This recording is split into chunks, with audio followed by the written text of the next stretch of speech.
Thank you, Margie. The St. Louis Board of Aldermen was cut down from 28 to 14 in the last 6 months. New boundary lines were drawn and new board members were voted in.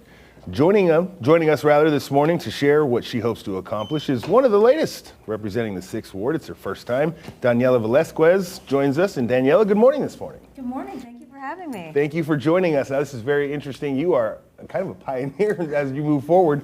Tell us about your journey as you became the first Latin Board of Alderperson. Yeah, we're in a time where we want our city our government to represent the people that we serve, and I'm the first Latina elected, so first Hispanic woman ever elected in the city of St. Louis, first person of Puerto Rican descent, and one of my campaign rallies was really the first but not the last. So I'm here to be the first, but I hope that it's the start of a pipeline of people of communities that haven't been represented that will come after me. And we were at a professional conference this summer. We ran into each other in Las Vegas. I was like, I know her from St. Louis. Now to see you here, what led you to decide to run for this position?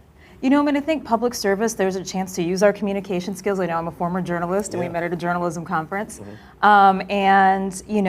was a matter of, if not now, then when, and if not me, then who. There was a chance to run with the consolidation of the board, and the incumbents in what made up my now ward decided not to run, and I received the endorsements of everybody who was in my ward before, and so I said, okay, well, this is it, let's go time.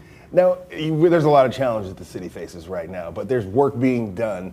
As we approach these more challenging times, what are some things you'd like to see happen? Sure, and I think we're moving on. I think you've got a board and a government that is aligned and has the political will to do things. I know there's a water rate increase that we'll hear this week, and it's important. It's something that we haven't had a rate increase since 2011, and it was something that came up in 2016 that the board then decided not to do, and we're looking at it now to make some of these big infrastructure changes. But it's also the smaller changes. How can we be not just more efficient, but connect with people?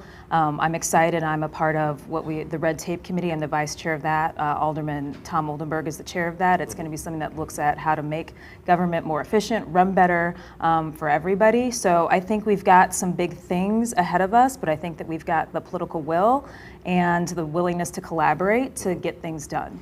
Real quick as we wrap up, this is a metropolitan city. We're not the only ones going through some of the challenges we have right now. If there was any advice you'd have for our residents in the areas that are maybe a little anxious, what would it be?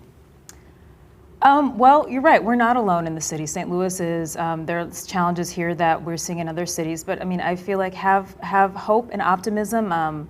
Yes, there's some big challenges, but you've got people across the community in the business sector and government who want to make change and who are actually working on those changes.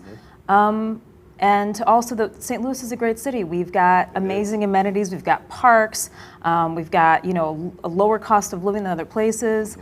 So there are things that are great about it that we shouldn't forget. So we just got to keep building on that and go from there. Exactly. All right. Well, thank you very much for joining us. Thank we you for appreciate having it. me. We'll have this full interview on our website, fox2now.com. Let's get over to Margie.